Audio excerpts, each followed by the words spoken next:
கிறிஸ்துவிலே மிகவும் பிரியமானவர்களே, 17/4/2024 உங்களை சந்திப்பதிலே மகிழ்ச்சி அடைகிறேன். வாருங்கள், ஒரு நிமிடம் நாம் ஜெபிப்போம்.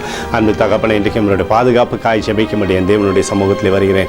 என் தேவனுடைய நிறைவும் அன்பும் ஆசீர்வாதமும் விடுதலையும் என்னுடைய வாழ்க்கையில் இருக்கும்படியாக ஜெபிக்கிறேன். எல்லா பொல்லாப்பு நாசமோச விலைக்கு இவரை நீங்கள் பாதுகாத்துக் கொள்ளுங்க. உங்களுடைய கரம் இவரோடு இந்த அற்புதத்தை செய்யட்டோம்ப்பா. இயேசு கிறிஸ்து சிந்தின பரிசுத்த ரத்தத்தை இவர் மீதும் ஒரு குடும்பத்தின் மீதும் ஒரு சகல காரியத்தின் மீதும் பூசுகிறேன். ஆகவே இந்த நாள் முழுவதும் நன்மையும் ஆசீர்வாதமும் விடுதலையும் இவருடைய வாழ்க்கையிலிருந்து செயல்படும்படியாக செய்யுங்க. அப்பா, உங்களுடைய கிருபை மாத்திரம் இவரை தாங்கட்டும். உடைய நன்மைக்குள்ளாக எப்போதும் மூடி மறைத்துக் கொள்ளுங்க.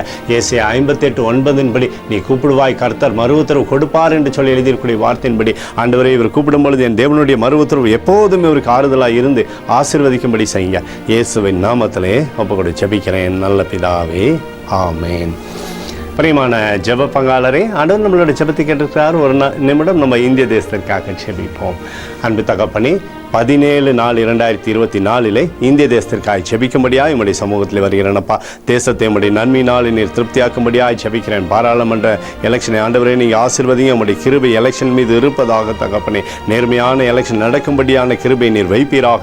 எங்களுக்காக அடித்து நொறுக்கப்பட்டுக்கூடிய இயேசு கிறிஸ்துவும் அவர் சிந்தனை வெளியேறப்பட்ட ரத்தத்தை வைத்து ஒப்புக் கொடுக்கிறோம். அத்தோடு இந்திய தேசத்தில் எழுப்புதலை தரும்படியாக ஜெபிக்கிறேன். எழுப்புதலை தருவீராக, எழுப்புதலை தருவீராக, எழுப்புதலை தருவீராக. எழுப்புதலை எங்கள் கண்கள் பார்க்கும்படி நீர் ஆசீர்வதிக்கும்படி ஜெபிக்கிறேன். நேற்றும் இன்றும் என்று மாறாதவராகிய இயேசுவின் நாமத்திலே ஒப்புக்கொண்டு ஜெபிக்கிறேன் நல்ல பிதாவே, ஆமேன். பிரியமான ஜெப பங்காளரே, ஆண்டவர் நம்மளுடைய ஜெபத்தை கேட்டிருக்கிறார். இந்த நாள் முழுவதும் கர்த்தராகிய இயேசு கிறிஸ்துக்குள் நீங்கள் வளரும்படி உங்களை வாழ்த்தி ஆசீர்வதிக்கிறேன். ஆமேன்.